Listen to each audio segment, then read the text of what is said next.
Hello everyone and welcome to an intro to SpeedTree, more specifically the latest SpeedTree 8 modeler. I'm Tyler Purrier and I'm going to take you through the steps to creating a basic tree model and teach you about the program and how to use it along the way. If you're new to SpeedTree, I want to take a minute to explain exactly what it is. SpeedTree as a whole is a set of tools that allows you to three-dimensionally create procedural or handcrafted models of vegetation. Vegetation such as trees, roots, grass, shrubs, plants, vines, you name it. These models can be used in any 3D application, from games to visualizations, cinematography, anything like 3ds Max, Blender, Unreal, Unity, any third-party application like that will work just fine. If you go to SpeedTree's website at speedtree.com, you can find all the features and products the developer has to offer, some of which we will cover in this series. So which version is right for you? Are you using it for games? Well, which game engine? Are you using this for cinema or visual effects work? SpeedTree has different model bases for different use cases, so make sure that you pick the right one that fits you. In this series, we'll be using SpeedTree for Unreal Engine 4. Now don't worry, the methods and techniques used in this series are mostly the same for all the modelers, so what we learn here can basically be applied to any version that you get. Now that we've covered the background, let's go ahead and log in and open a project to discuss our interface. We'll be sure to start our project from scratch in the next episode, but for now, I'm just going to open this Broadleaf Hero field tree to get us started. Now, if you would like to use this exact tree, I believe this should be a sample tree that comes with a UE4 subscription. Furthermore, as you can see here, we've got our tree, but right here at the top, it's the Broadleaf Hero tree. Now, to break this title down, all SpeedTree models in the online store will be classified one of three ways. There is hero style, desktop style, and mobile style. This is just a delineation between the densities of meshes and their ideal usages. Hero, as we've got here, has the most dense mesh starting out, so it would be the more effective in higher end games or close rendering scenes. So with the Broadleaf sample now loaded, let's first look at our viewport, which is the central window here that displays our tree's model, or in SpeedTree's lingo, the tree window. And it's in this window that we obviously have our tree. We have a grid plane down here to help us visualize the base, and a vertical bar here, if I move right here to the side with the little scale figure to help us visualize the max height of this tree that the generator has generated. And to navigate around in this window by default, if we want to pan, we just hold the middle mouse button and drag. To rotate, it is hold down the left mouse button and rotate around our object. Now I'm actually going to quickly change the way the navigation works for me. So I'm just going to go up to Edit, then down to Preferences.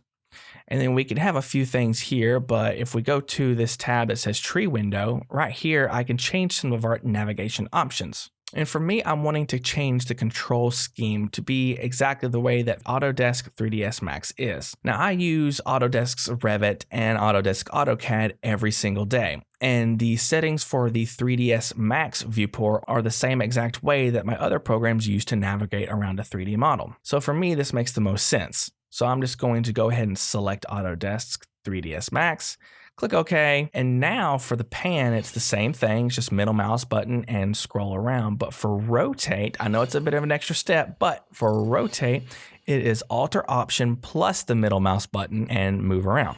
So back in the preference window again here, I just want to reference a few other items since we mentioned this window. This display scaling here under the general tab is really handy if you want to scale up the UI if you need to see easier on, say, a higher DPI screen.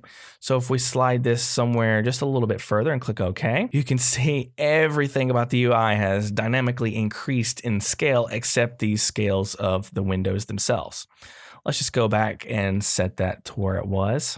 Also be mindful of this autosave option here. It could be handy if you've got a very intense model and you need it to autosave more often, as you can change the intervals here by minutes. Or if you have if you're really handy and you want to save this on your own, just disable it. The other tab I want to go over real quickly is actually this render tab. Now this is the render settings of the viewport of the tree window itself. So the multi-sampling, the anti-aliasing, and the texture resolution, all of this makes effects just in what you see here. It will not affect your final output resolution. So when you see this maxed texture resolution, don't worry, that's not going to specify what resolution textures you can have on your tree's export, it just specifies the default texture resolution that is displayed. You can have this higher or you can have it lower. It just all depends on your computer setup and what you'd like to see, as well as these settings will make a difference on your computer's memory usage within the tree window. So if you don't have a whole lot of memory, maybe just for your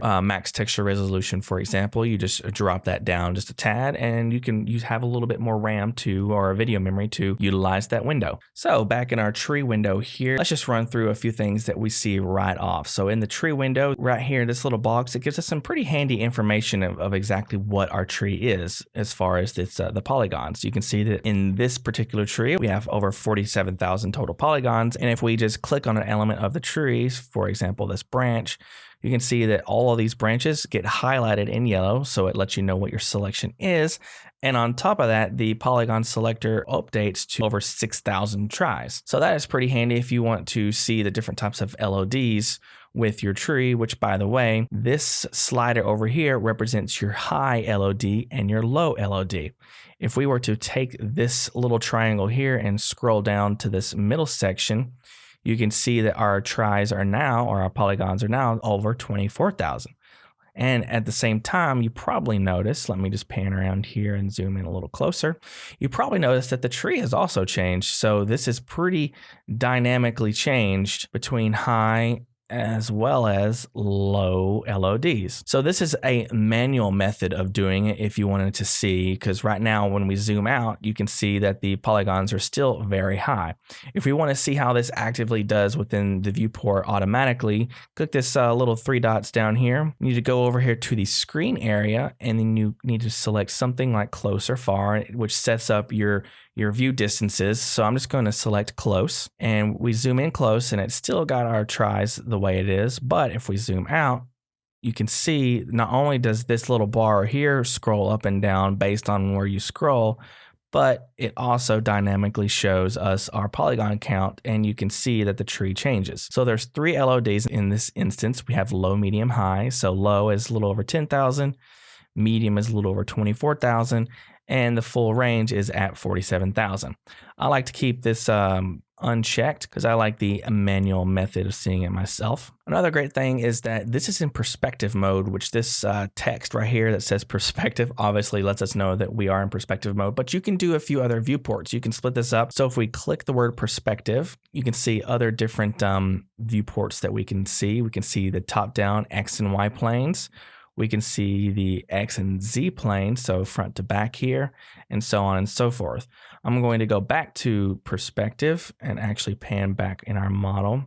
But one interesting thing is if we double click on the middle mouse button within our tree viewport, it actually fills this with 4 total viewports so that we can see the perspective view in our top right. And we could also obviously change these to something different. That's no problem at all. So this is one handy thing that you can use if you need to see multiple angles of orthographic projections. We can also scale each one of these windows to our likings, as well as each of these sides of the tree window here, we can open up and get a little bit more visuals, which I'm going to do. Set this all the way to the right as far as it goes, and I'm just going to set this one about right there.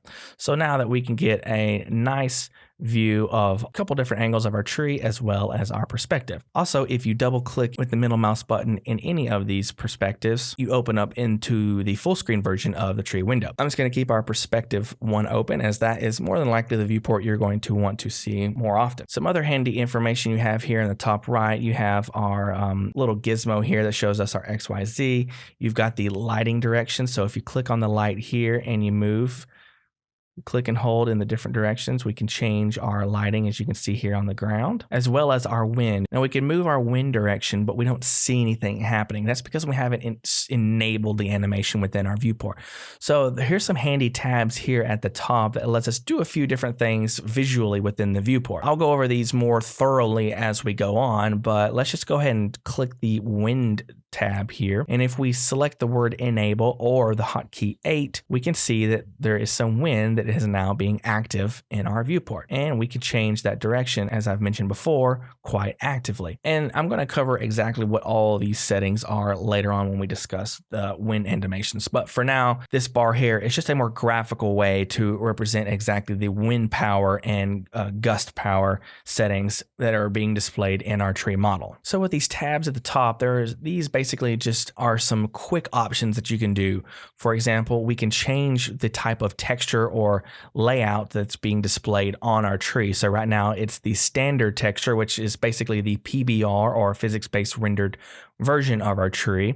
If we wanted to go ahead and click on something like the light map, for example, it shows us a pretty handy layout now of what our light maps would be. So the green would be more so the non-double-sided textures, and the blue, since it's all the leaves, would have a double-sided texture as well as a level of translucency because leaves have light that can pass through them. So this render tab basically helps you just visualize different details and different texture details within our scene. It even helps you understand lighting, helps you understand collision meshes, and so on and so forth. The show tab here lets you hide or unhide elements. So if we want to hide all the leaves, we can see just our wood structure, our tree structure here without any leaves. So it's just a quick handy way to basically organize our tree model here. And you can see also that each one of these has a hotkey number associated to it. And you'll learn those hotkeys as time goes on, just a little bit more usage for you. And just like with the wind, the scene collection here lets you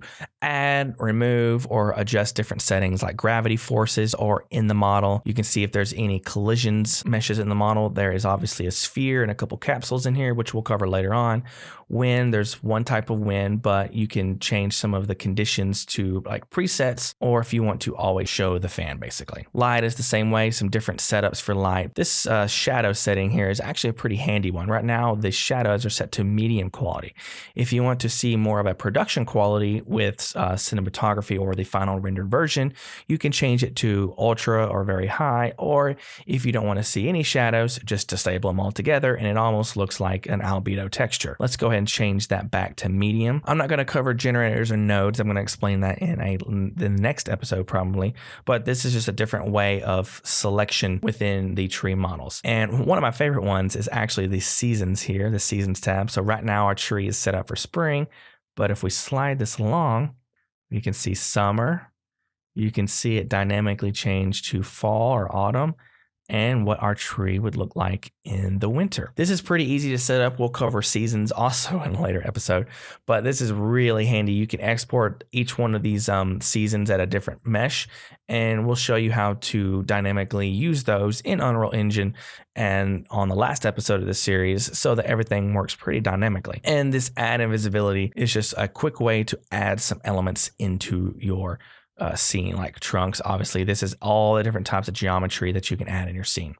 Now let's look at what defines the procedural nature of our structure of the tree. In the top left here, we have the generation window, which showcases a node-like structure system with each node defining a generator. A generator is a procedural function that defines all aspects to our tree's features, or in physical terms, our tree's geometry. And the tree's structure hierarchy is defined by how our generator nodes are linked together.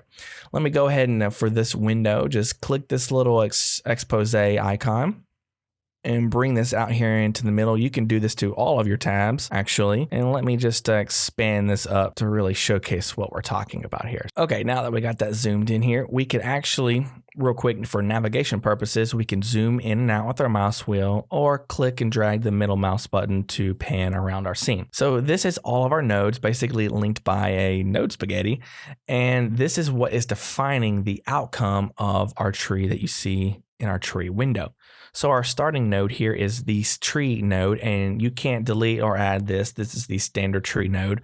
So if we click this, we can see that it's highlighted in yellow to let us know that we have selected it, as well as the properties window here on the left has updated to allow us to show us what the settings are per node. If we select another node, it'll change its property settings based on that specific node. I'd also like to mention, let me pull this to the side. Let's select the trunk node here, and you can see in our tree model, our trunk has also been highlighted at the same time. If we select in our tree model this tree branch, you can see, oh, this is actually talking about this particular node. If we want to see what these other ones are doing, we'll see where the shell's at. The shell is another type of setting trunk here at the base. We'll cover on more exactly these in the next episode, but that is just an idea of how that selection works. Another thing to keep in mind is that you can see this orientation is from left to right. For people that are new, or for me, I actually would like to change this to represent our tree in a little bit different way. So if we right click in our window here and go to organize, we can see that the orientation of this node structure is set to automatic, and that is based on how, if we were to make this more portrait mode, you can see that it automatically goes into portrait mode. And that's the mode that I like the best because it represents exactly how our tree is formed. We got the tree, the trunk, it's branching out, and all of our leaves meshes at the top. If you want to automatically always be portrait mode like this, just back in this organize, you select portrait and it'll always be in portrait mode no matter how you scale this window. Also, right here at the very bottom, if we zoom in even further, we can see we've got two different forces applied to this tree, which is a planar force and a knurl force, which we'll cover as well. We got three different collision meshes here, and we have no mesh forces. Another way that you could see this is actually back in our scene tab, just like we mentioned before. If we show forces, we have two different forces applied, and we have three different collision objects applied. We'll cover those in a later episode, obviously, but that is just another way to graphically represent what is showcasing in our tree structure here. Another piece of handy information is if you see on each one of these node noodles here, there is a dot that represents a number next to it. This number showcases how many of the next node is in the tree. So if we go up here to the top, this particular leaf mesh here has 5,358 objects in our scene, as well as if we move this generation window to the side, you can see it is also highlighted each one of our leaf meshes, and there is 5,358 of those. And just like the trunk, we have one trunk, or we have 14 trunk splits, which is another term for these types of branches. Or we have 14 trunk splits you can see here highlighted. So that's just a handy way to visually understand what types of quantities of meshes are in your tree. In addition to this window, just like we right-clicked, we can add geometry. So this add geometry is basically adding more nodes. So this is all the types of nodes that we can add in our geometry tab here. If we were to select, say, the roots here and then add something in, it'll automatically add that to the root node here as a child node. So each one of these nodes, for example, the trunk is a child node of the tree, but the trunk is a parent node to the trunk splits, the bifurcating branches, the shell, and the knot. So that's how the tree structure is working. Everything is a child actor of each parent actor before it. Another thing that's really helpful for optimizations is if you see this little exclamation mark here. So if we select our frond node, we'll see in the properties panel here to the left that we have this message panel here. And that's telling us that something with the parent is invalid and may have to be pruned. Well, this little exclamation icon is just basically telling me that there is a message associated to this particular instance. So it's just a helpful way to let you troubleshoot your tree. And this action tab here is basically the exact same thing as if we right-clicked in our tree window. It's just a more of a hard-lined version of showcasing that system. And randomized, if your tree settings are set up correctly, it'll basically completely randomize this effect based on the nodes that you set up. We're not going to cover that, but that could be a little playful way to experiment someday. Now let's just take this generation window and drag it back over here on top of our properties panel here. Now for the properties panel here, we kind of briefly looked at it just a tad. To start off, let's go ahead and zoom in and select our trunk node here. So depending on certain nodes will allow different collections of settings. Right here, I've got the all tab selected, which is going to show me all the properties and settings that you could possibly want for this particular trunk. If we want to organize this a little bit differently, say we just want to see only the generation. We select the generation tab and it's going to only show me just the generation selector here. If we select the spine, it's only going to show me the different types of settings that affect the spine or the physical geometry of that spine. Or if you like, you can just select all and see them all. You can click on each one of these and the settings will automatically go to each of these tabs. Or, for example, you could just scroll through them, and the fluidity of this is really amazing. You can just scroll and it dynamically shifts each one of the settings up and collapses it basically.